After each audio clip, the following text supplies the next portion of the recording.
I love Kauffman Stadium. It's a good ballpark. Every good ballpark reflects its community, and Kauffman Stadium reflects Kansas City. It's full of natural light, and it's filled with an easy breeze. In the outfield, you see a highway, a YMCA, and you're surrounded by a slim slice of highly manicured grass, but most of what you see is the natural foliage of undeveloped grasslands. Sitting anywhere in that ballpark, it feels pretty obvious. I'm in Kansas City right now. It's a good ballpark.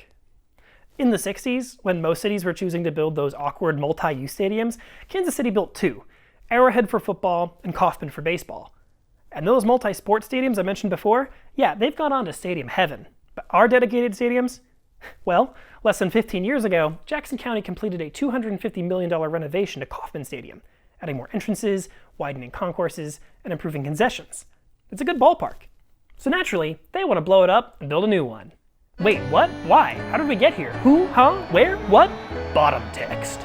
All the way back in 2019, the billionaire Pez dispenser produced John Sherman, who purchased the Kansas City Royals.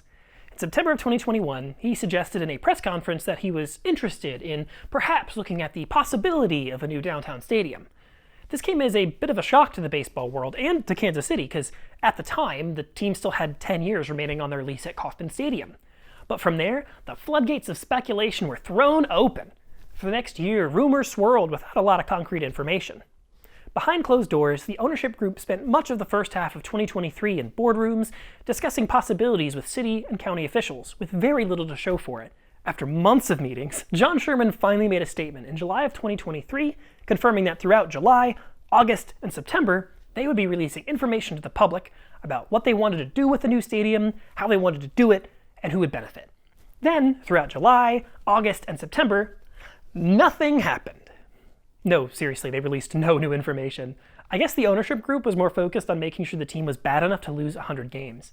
After months of silence, on January 5th of 2024, the ownership of the Royals and the Chiefs issued a joint statement, which talked up the team's commitment to remain in Kansas City if Jackson County approves of a sales tax to fund subsidies for the team stadiums. Kinda. Okay, more on that a bit later. Anyway, the teams waxed poetic about how great building a new ballpark would be for the community, and how such an investment by the voters would reap $200 million in new economic benefits. At the behest of the teams, the county wrote up an ordinance to put a proposal for the sales tax on the ballot. On January 18th of 2024, Jackson County Executive Frank White Jr. vetoed the ordinance, stating that, quote, "This proposed sales tax outline would generate over $2 billion from our residents," end quote, and that, quote, "Without binding agreements, we are poised to commit public resources without a clear understanding of the benefits and assurances for Jackson County," end quote. 4 county legislators, Jeannie Lauer, Megan Marshall, Sean Smith, and Jalen Anderson, issued a statement in support of the veto. In it, they raised some related questions. Who pays for the insurance and park levy? Apparently these legislators weren't persuaded by the team's press release. How much private capital is actually going to be invested? The joint statement said $1 billion, and I'm thinking they may have rounded up. Who pays for the demolition of Kauffman Stadium? The county doesn't want to pay a dime to destroy the stadium it legally owns. The legislators also gave a reminder of the timeline, saying, quote, "We have 7 years remaining on our current deal, with additional election dates available in 2024 and beyond, providing us with ample opportunity to negotiate thoughtfully and thoroughly," end quote. They warned of an overall lack of specificity, and while we don't need to get more specific about the lack of specifics, one standout issue at the time was that the team still hadn't said where they were going to build the ballpark, which seems important. Okay, the team's response did attempt to address these concerns, even clarifying where they were going to put the stadium. Downtown. You know, downtown. Did you know that 217 baseball stadiums can fit in downtown KC? Even with the team's excessive candidness around the stadium's proposed location, the team was clear on their desire to see this issue voted on by the public.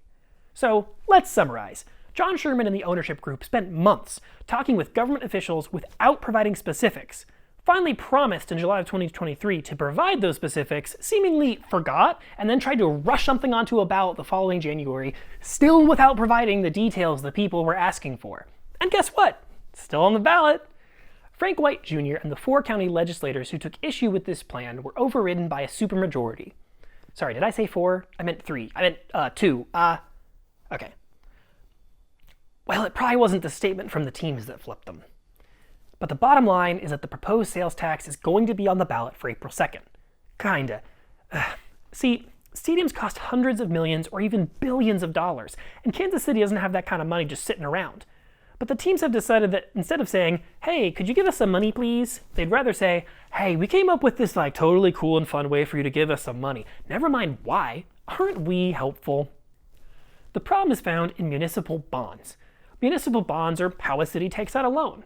For example, let's say a city needs $100 for their DARE program. So it decides to issue $100 in bonds. To do that, it's got to find a bank. If the bank thinks the city's finances are solid, the bank writes a $100 check to the city. The city gives the bank 10 bonds, which the bank then sells to whoever's buying, maybe even you. These bonds are simple IOUs, which say something like, hey, if you own this piece of paper, the city's going to pay you $1 every year for 9 years, and then in that final year, they'll give you a few extra dollars. Everybody wins. Here's the problem. Municipal bonds can be risky. If the city isn't able to pay off bonds on time, it'll tank the city's credit rating, which is the type of problem seen in a bankruptcy spiral. Here's the solution. Use a sales tax. From the bank's perspective, this serves as income verification. So rather than voting on a loan, we're being asked to approve the tax which will serve as repayment on the loan. But really, they're the same thing. So really, the question on the ballot for April 2nd is this a risk we want to take? And the reason you know it's a risk and not just a tax is because teams like to publish economic impact projections. Whenever a professional sports team is seeking massive stadium subsidies, that team will release an economic impact projection. These are basically projections of revenues and costs over the lifetime of the stadium, analyzed in order to project the stadium's overall impact on the city's economy.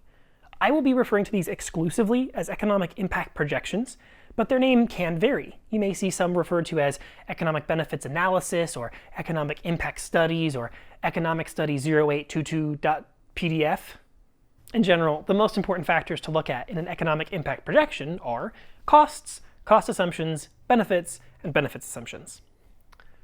The costs should include the actual amount of public funding. In our case, this would be the dollar amount in bonds we issue and the interest we pay on the bonds over the next 40 years. Numbers we'd know if we were being asked to vote on municipal bonds directly, but we aren't. The cost assumptions would be guesses about the increased costs of city services as a result of the stadium's presence, such as increases in municipal sanitation, road maintenance, or police. For example, if we're good analysts, we'd mention it in our projection if we believe that we'll need more sanitation officers to clean up the 7th inning shit. However, if we have a truly well-staffed sanitation division, we might not feel the need to hire more folks, and a good projection would also say that. The benefits are even harder to calculate.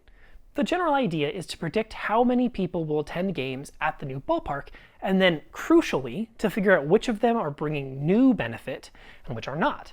For example, as a Kansas City resident who is already going to Kauffman Stadium, my attendance at a new ballpark isn't generating new revenue for our community. So when looking at the total projected tax revenue of the stadium over its lifetime, I, and many others like me, won't count towards the benefit brought by the new stadium. But again, who is and isn't counted is chosen by analysts, and good analysts will document those choices and why they were made. The benefits assumptions are the bulk of an economic impact projection. John Sherman isn't promising to cut the city a check for $200 million. He's saying, hey, we did some guesstimates about who will spend money at this new stadium, and we think they're going to spend so much money that the city is going to make enough in taxes to pay those bonds off and then some. And that's all well and good, unless the math is bad, or more likely, the assumptions are bad. And because economic impact projections are often written by firms that are paid by the team itself, bad assumptions can be buried in academic language and might not ever be noticed. This shouldn't work, but it does. Because once the nice, good, big number appears in a few press releases, not much else will be heard. The devil's in the details. So let's look at them details. The economic impact study? In the summer of 2023, the team owners released what they claim to be an economic study. I know this because the file from their website is called economic_study_082223.pdf. Well, it's not the 7th inning, because I shit you not. This study is a 16-slide PowerPoint. After the title card slide, the next 4 slides are entirely comprised of images. No numbers, no stated assumptions, no plans, no nothing. The rest of the projection has some amount of claims of what they think will happen, but nothing to back up those claims. Okay, for example, On slide 6, the presentation claims that there will be $1.4 billion in one-time labor income from the construction period of the stadium. That number might be completely justified and based on totally rational assumptions about the project, but those assumptions aren't stated, so it's literally impossible for anyone to engage meaningfully with the claim. The entire document is chock full of claims about how great everything will be, but without actually saying why they believe these things to be true. Remember, as a community, our job is to assess the risk of taking on these bonds, so we ought to be able to do some amount of fact and assumption checking here.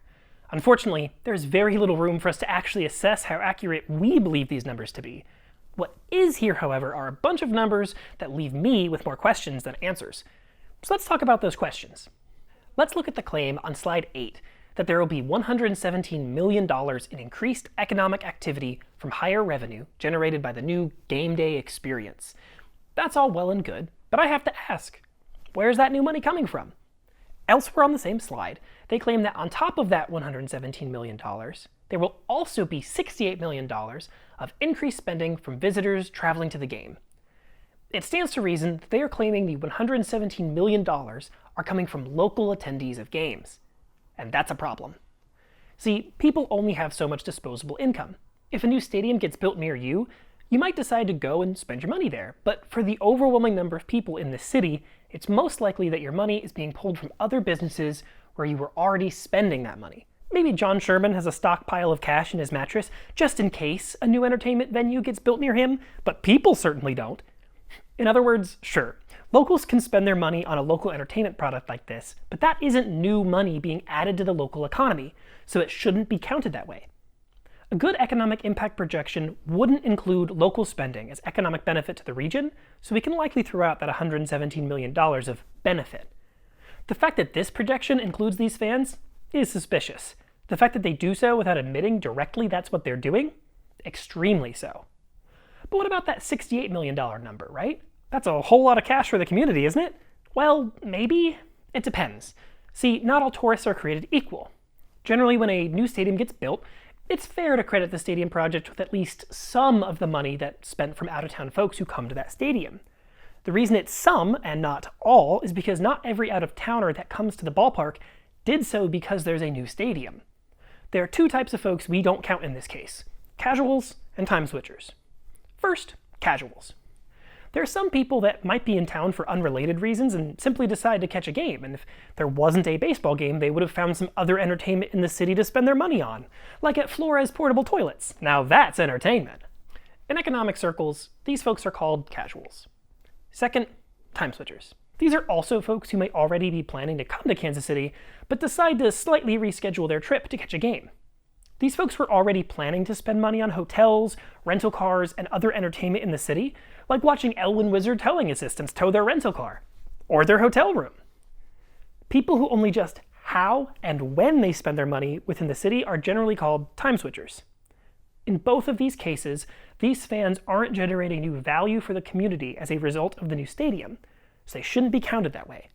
So if an economic impact projection doesn't even mention casuals or time switchers, it's suspicious. Hint, this study.powerpoint.pdf does not.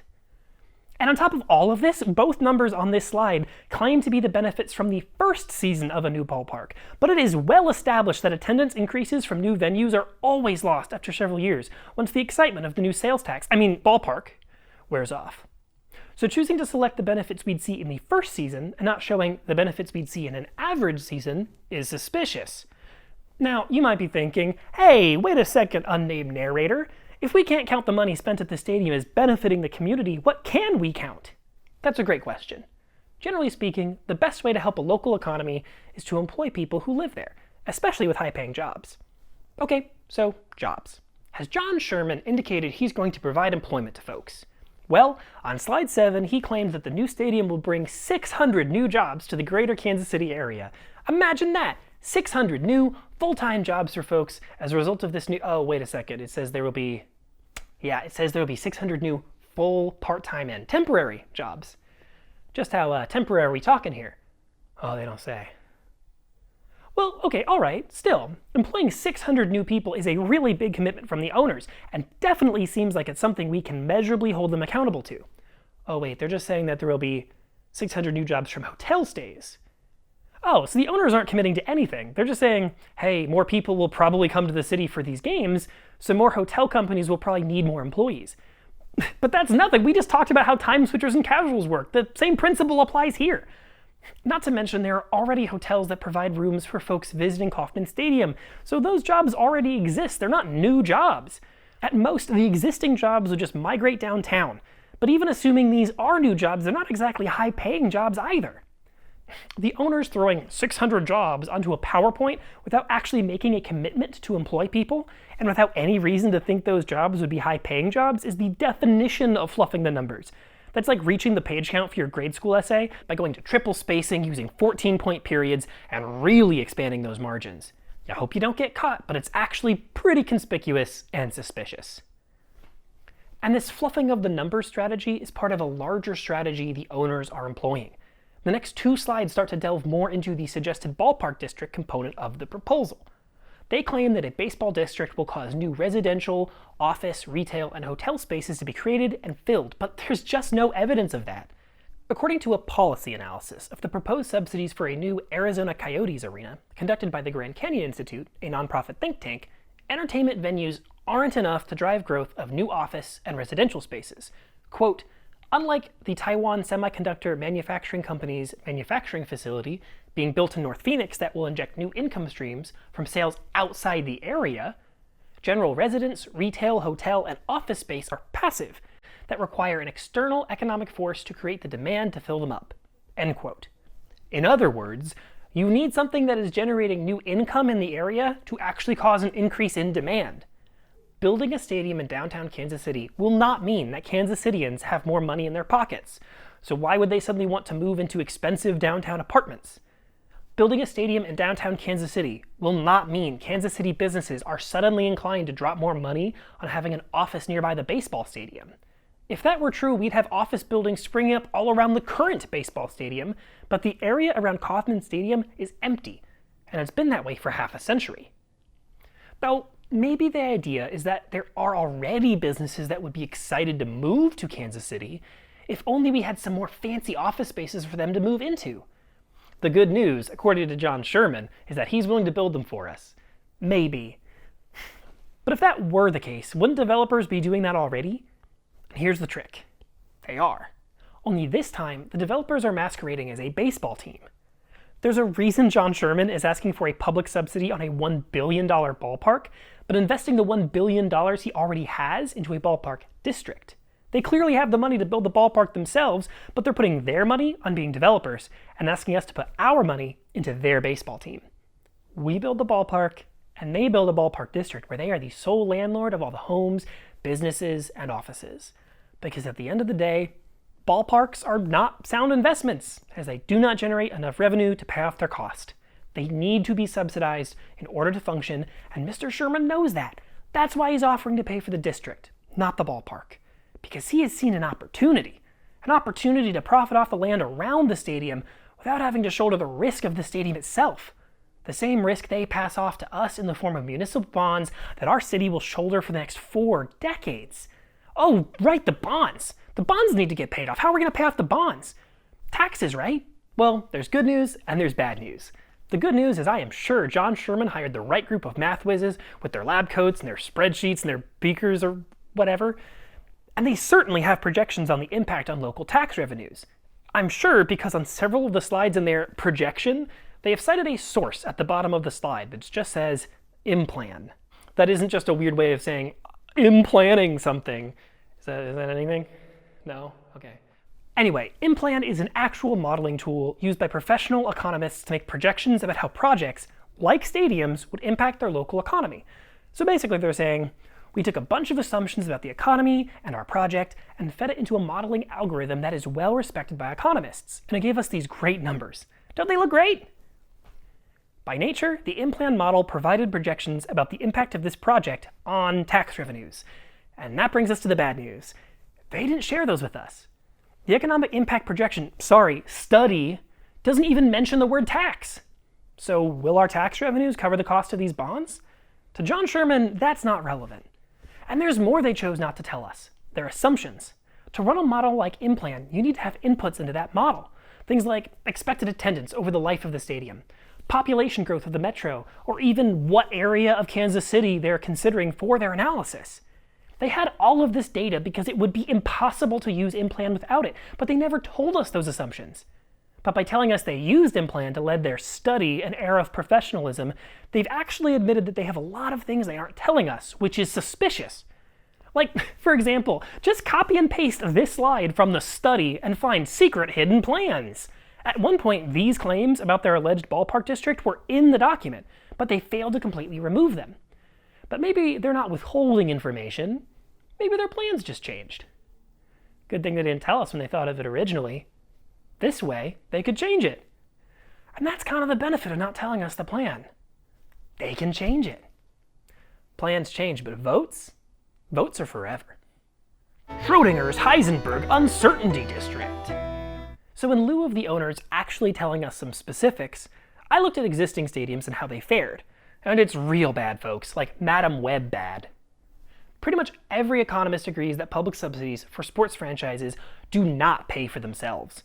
Though there is one project that is the cause of some debate among economists: Truist Park and the Battery. For those who aren't familiar, a few years ago, the Atlanta Braves built a new ballpark called Truist Park and invested $1 billion of private money into a ballpark district called the Battery.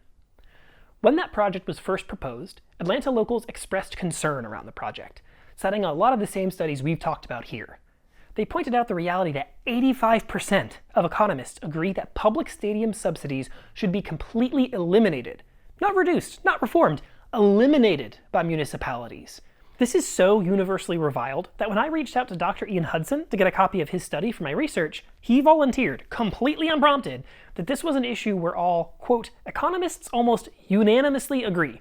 Subsidizing pro sports teams makes very little economic sense, end quote. Even the CEO of the Atlanta Braves admitted the concerns were valid, saying, quote, there's no doubt and no debate to that fact. Truist Park, as a standalone sports venue, probably cannot pencil out financially, end quote. Well, maybe unless you have John Sherman's pencil. But he went a little further and argued that the key distinction that would make this project work was the Battery. Quote, we're going to build a city, and we're going to create tons of jobs, tons of density, and year-round tax revenues, and that's what's going to make this whole formula set a new standard and result, end quote. Well, Truist Park and the Battery opened in 2017, and with the benefit of hindsight, some economists have argued the Truist Park/Battery project was a good investment for its community. But on the other side, other economists have argued the project is riddled with all the same flaws as every other project that came before and acts as an economic burden to its community. And it's worth noting that anyone saying something positive about this project is a marked improvement over the previously best-case scenario for sports subsidies, which, again, was all economists think this is bad. Okay, why am I mentioning this? I saw the suggestion of constructing a new Royals ballpark, as well as $1 billion ballpark district, and I couldn't help but think, oh, the Royals are intentionally basing their strategy off the Atlanta strategy because they want to associate their proposal with the one that some economists are arguing is a good thing, not the ones that all economists say are bad. That makes a lot of sense. Surely they would actively draw comparisons to the Battery whenever they can, right? But they haven't. For a while, I couldn't figure out why. But then, reviewing one of their public presentations on the project, it became clear why they weren't drawing the comparison. Pointing out that your project is the exception to the rule means acknowledging the rule in the first place. In other words, the owners know that public money for stadiums is a bad deal for us, but claiming that this time will be different means a whole lot of people will start to go, hey, wait, what? Different than what? And that's so suspicious that even the billionaires who don't know the price of milk or a stadium, even they know not to say it. And hold on, let's set the record straight on this. While the language used in their study is similar to that used by the Battery project, the actual projects are not that similar. First of all, the Battery was built on what is basically empty land, turning no tax revenue into a whole bunch of tax revenue. However, the stated location for the Royals ballpark district is in the crossroads, so the gains in tax revenue would be substantially less for us than it was for Atlanta, because we'd be destroying, literally destroying the businesses that are there right now. These are beloved businesses, including a local contractor named Royal Building LLC. And how could we forget Elwyn Wizard Towing Assistance and Flores Portable Toilets? Those will get hit with the wrecking ball too. The second way this differs from Atlanta, the deal in Atlanta created a special tax district, an area around the stadium where additional taxes were charged, and all taxes collected went to servicing the bonds for the stadium, which basically means that there was a higher emphasis on making sure the bonds got paid back.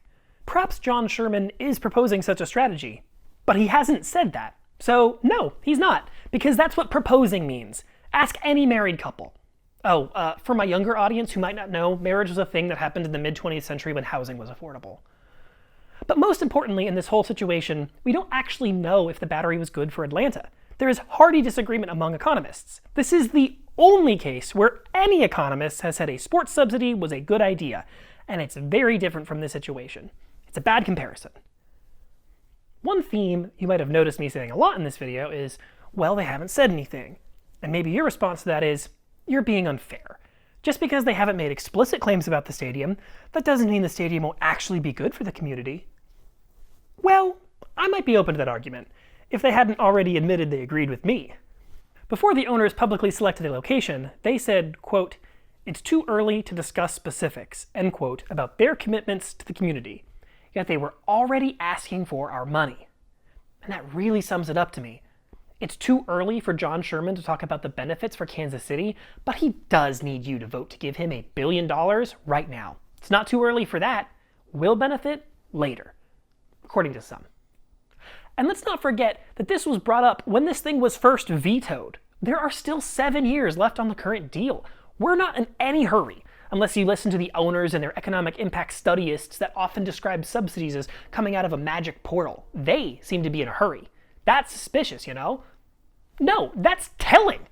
My mom always told me that if someone wants an answer from you right away, the answer should always be no, because they're probably trying to get one over on you. But my thinking, if we have too much time to think about how much $1 billion is, we might think about how many pizzas we could order with that. Or an even better idea if we had time to think of one, maybe.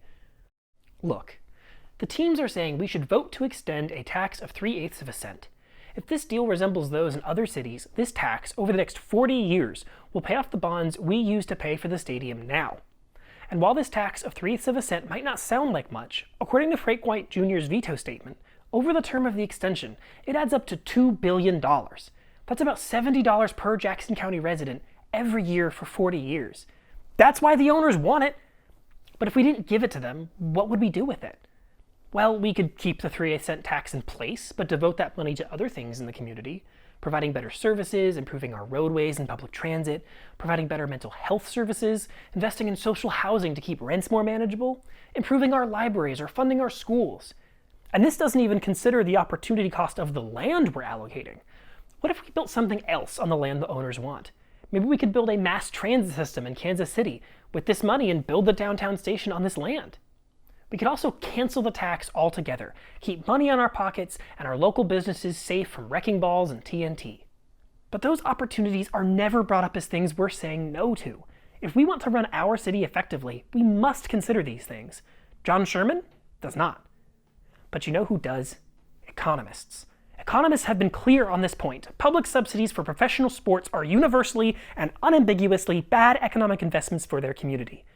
As we said earlier, 85% of economists said sports subsidies should be entirely eliminated. Only 5% disagreed.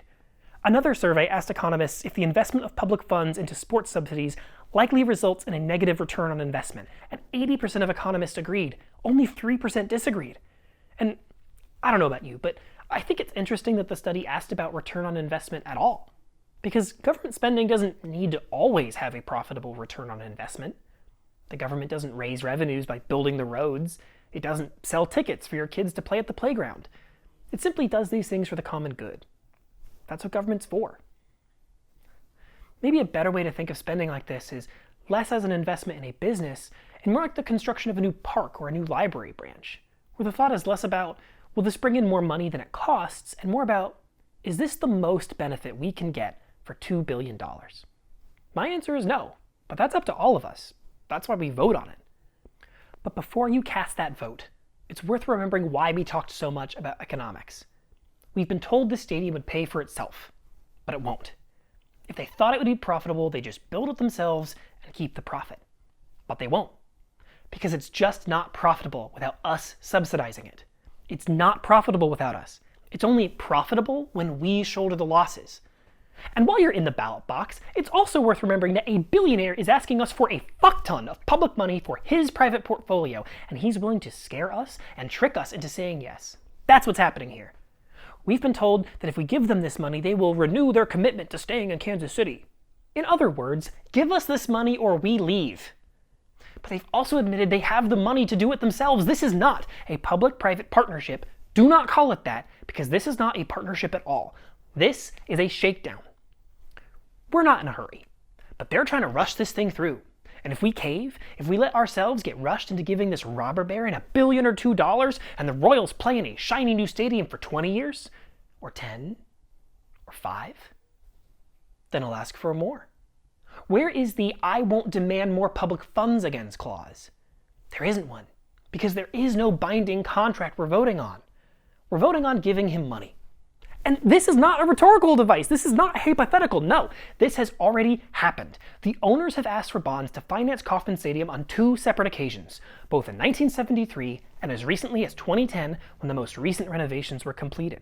That's less than 15 years ago. This has already happened, and it's happening again. We still have 7 years left on the current agreement. It's happening again right now. And there's nothing to stop them from doing this again and again and again. Nothing at all. There is no limit here. None. Not unless we hit back. So what leverage does John Sherman have? Well, the only real leverage he has is the scarcity of franchises. John Sherman and the other owners say things like, "Oh, if you don't give us the money, we'll leave, and then you won't have an MLB team anymore." And that's a good threat because they're sort of right. There are only 30 teams in the league. In his book, Sports, Jobs, and Taxes, The Economic Impact of Sports Teams and Stadiums, economist Andrew Zimbalist points out that while this threat is effective because teams have moved in the past, on closer inspection it kind of falls apart. The book was written in the late 90s and mentions how the then recent departure of the Los Angeles Rams to St. Louis and the Los Angeles Raiders to Oakland only represent a temporary loss. He posited that eventually teams will return to Los Angeles because the bottom line is Los Angeles is an enticing place for a football team. So when you think about it, this threat only sticks if we don't believe Kansas City is a Major League Baseball city. Because while there are a limited number of teams, the true scarcity is the limited number of Major League markets. And the owners, they've tried to flip that on us and make us think they are the prize. No, no, no, it is us. We are the prize. The owners need us. Today, there are 2 NFL teams in LA. One of them is a team that left, the Rams. And while Kansas City might not be as big as Los Angeles, Kansas City is a major market. Kansas City is a major league city. Kansas City will have a Major League Baseball team. We deserve a team we can cheer for. We deserve a team that doesn't extort us. We shouldn't be bullied into an abusive relationship with our team. Voting, it's not supposed to be a shakedown. It's supposed to be the will of the people. You're supposed to get in the booth and vote for your beliefs. And this time, not only do we get to vote our conscience, to vote for what's right, it benefits us. It benefits you to vote for what's right. That's a rare opportunity. Vote for what's right for Kansas City.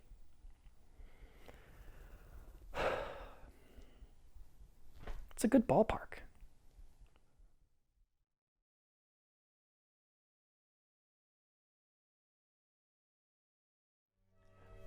Hello! Hi everybody, I'm Rhodes, the guy who just did this big video with you. I know I didn't introduce myself until just now, but hi! Quick thank you. I know I'm the guy up here, so it looks like I did all the work. That didn't happen. Big thanks to a ton of folks who helped on this. Will, behind the camera right now, did tons of work on the camera side, editing side, lighting, all the sound, great.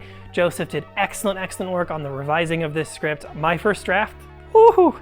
Joseph did great. Thank you, Joseph. Dustin and Laura, great script supervisors day of. Thank you. And then the numerous script reviewers who gave us feedback throughout the process. Super appreciate all of that work across the board. I'm super proud of the end result here. Reminder, April 2nd is the big day. Issue number 1 on the ballot. You should vote. I won't tell you which way, but you should vote. All right. Also, if you're curious to learn more about how I found all this stuff out, we have citations at the bottom of the video. You know how you're supposed to do it? We did that. So there are citations and you should read them if you want to learn more. And honestly, this was a very long video, longer than any like creative project I've ever worked on besides like high school shows, but who counts those? Yeah, thank you for sticking with us through this presumably 30 to 40 minute long video.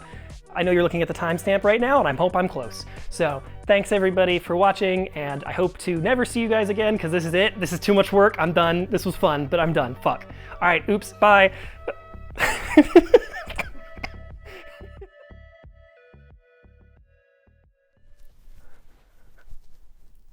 Did you catch this? It's the book from the thing. You get it.